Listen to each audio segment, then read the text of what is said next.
L'Europe, la transition et moi. Aujourd'hui, nous allons explorer les océans et plus particulièrement les océans profonds.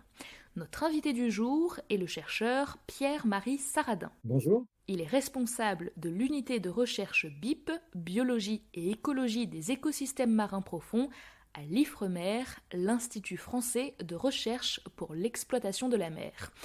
L'IFREMER est un établissement public à caractère industriel et commercial placé sous la tutelle des ministères de la transition écologique, de la mer et de la cohésion des territoires et de l'enseignement supérieur, de la recherche et de l'innovation. Mieux connaître et préserver nos océans. Moby Dick, abysse 20 000 lieues sous les mers. L'océan et ses profondeurs sont une source de fascination inépuisable pour les écrivains. Il faut dire que l'on connaît assez peu ce vaste monde sous-marin.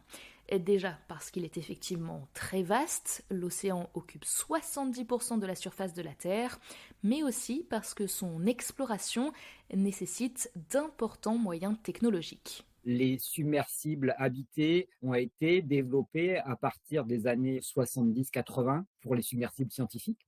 Et donc, c'est seulement à partir de ces années qu'on a réussi à les voir.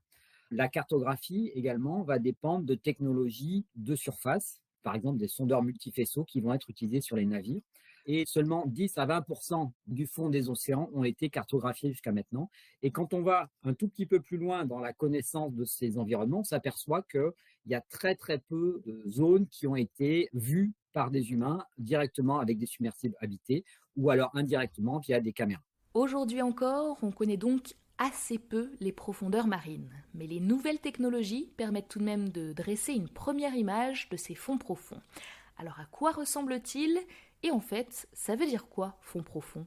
Alors nous, on met une limite qui va se situer entre 200 et 1000 mètres de profondeur, et cette limite, elle est toute simple, c'est la pénétration de la lumière dans l'océan. Donc tant que vous avez de la lumière, vous allez pouvoir avoir de la photosynthèse. Et au-delà de 200 ou de 1000 mètres, vous n'avez plus de lumière, donc vous n'avez plus de photosynthèse. Donc ça a un impact très très important sur les écosystèmes qu'on va trouver sur le fond des océans. Donc on peut imaginer 80% qui vont être de la plaine abyssale, donc des grands fonds avec du sable ou de la vase. Et ensuite, dans les années 70, donc en 76-77, on a découvert les zones hydrothermales. Et on s'est aperçu à la découverte de ces zones hydrothermales qu'un écosystème complètement exubérant était associé directement à ces sources d'eau chaude. Des kilomètres de plaines vaseuses, des sources d'eau chaude et des milliers de petits organismes qui vivotent dans ce milieu hostile. Voilà donc un premier aperçu de ces fonds profonds.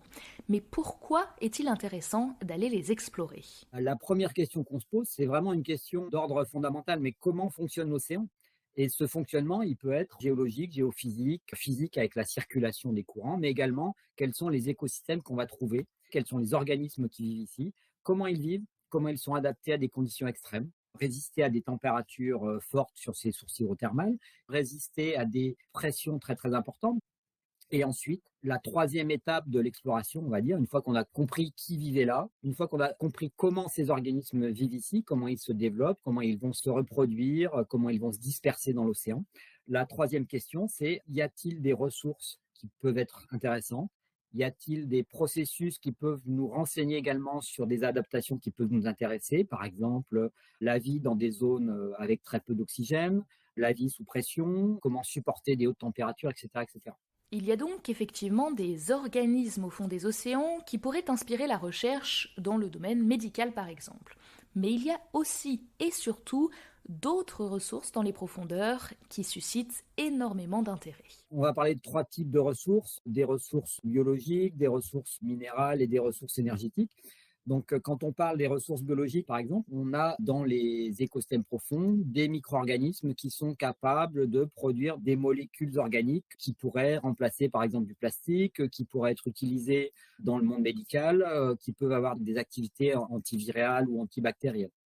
Pour ce qui est des ressources minérales, ce sont plutôt des ressources qui vont nous donner accès à des métaux, soit des métaux très rares, soit des métaux qu'on va appeler géostratégiques, dont les ressources appartiennent à un seul ou à 2 ou 3 pays dans le monde, ou alors des ressources qui sont très très importantes dans la lutte contre le changement climatique, par exemple pour le développement de tout ce qui est électrification, donc le lithium par exemple.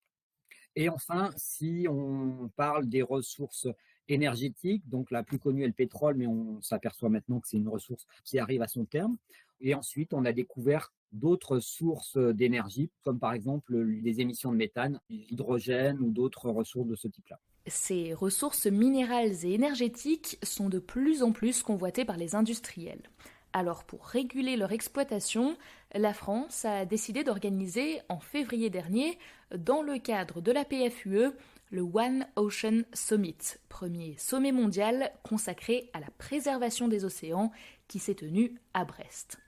Lors de ce sommet, la communauté internationale s'est engagée à mettre l'océan au cœur de son agenda politique et l'Union européenne est même allée un peu plus loin en annonçant la mise en place d'ici à 2024 d'un jumeau numérique de l'océan. Le jumeau numérique de l'océan, c'est en fait un ou plusieurs modèles de fonctionnement de l'océan.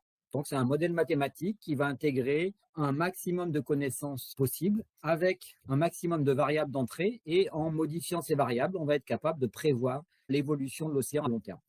Ça peut nous permettre de simuler des situations liées en particulier au changement climatique. Donc, c'est exactement ce que fait le GIEC actuellement sur, on va augmenter la température de l'océan de 1,5 degré. Quels vont être les impacts sur la géochimie? Quels vont être les impacts sur l'acidification des océans?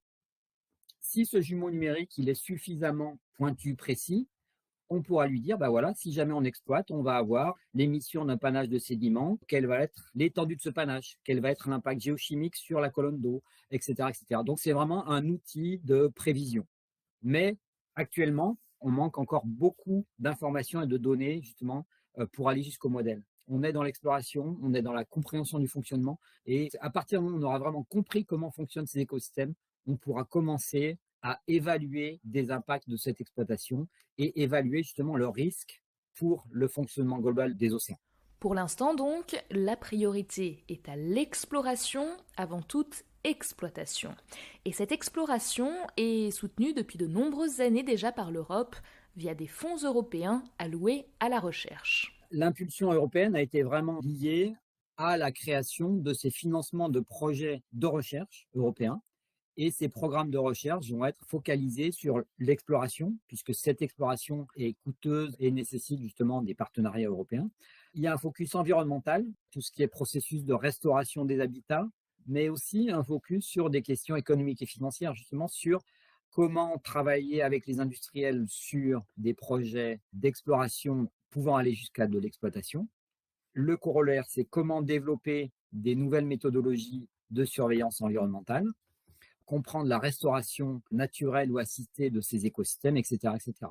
En complément de ces projets de recherche, l'Union européenne a pris de nouveaux engagements lors du One Ocean Summit de Brest concernant la préservation des fonds marins. Les grands fonds étaient présents dans le cadre de ces négociations avec 2 voire 3 points qu'on peut souligner. Le premier, c'est un effort de protection de la haute mer.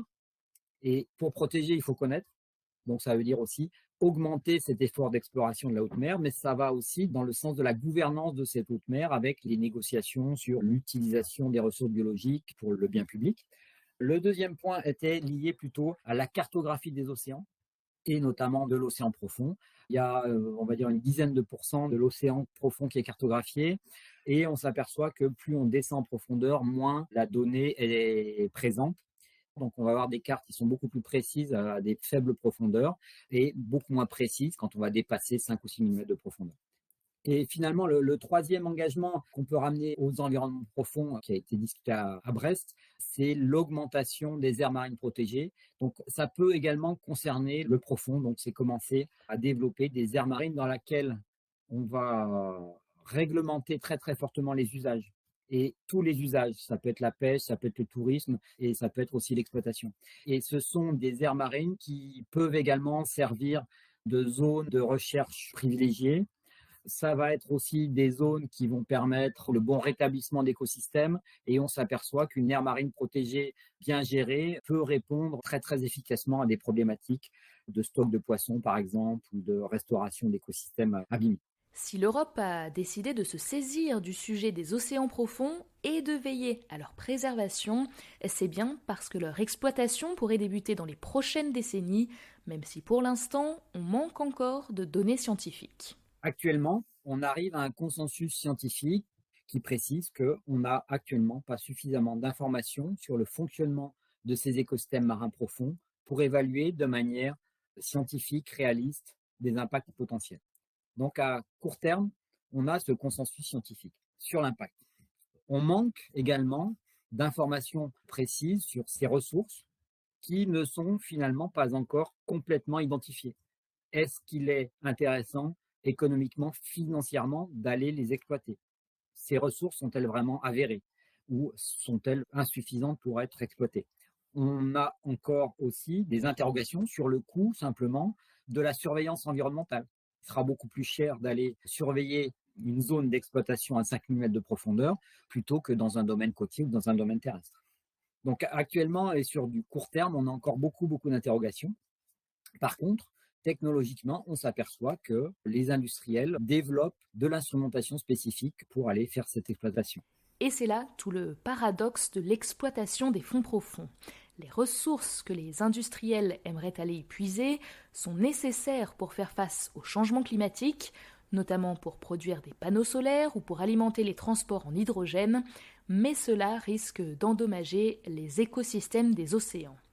Tout est donc une question de balance des bénéfices et des risques, et surtout, tout est une question d'échelle. À la seule échelle des océans, l'exploitation des fonds profonds pourrait être délétère, mais qu'en est-il à l'échelle planétaire, puisqu'il est aujourd'hui urgent de diminuer les émissions de gaz à effet de serre. Merci beaucoup à Pierre-Marie Saradin de l'Ifremer pour sa disponibilité et pour avoir dressé pour nous ce petit aperçu des fonds marins et des problématiques qui y sont liées. Dans notre prochain épisode de l'Europe, la transition et moi, nous retournons sur la terre ferme pour discuter d'économie circulaire. Rendez-vous donc dans 2 semaines pour parler collecte, recyclage et empreinte carbone.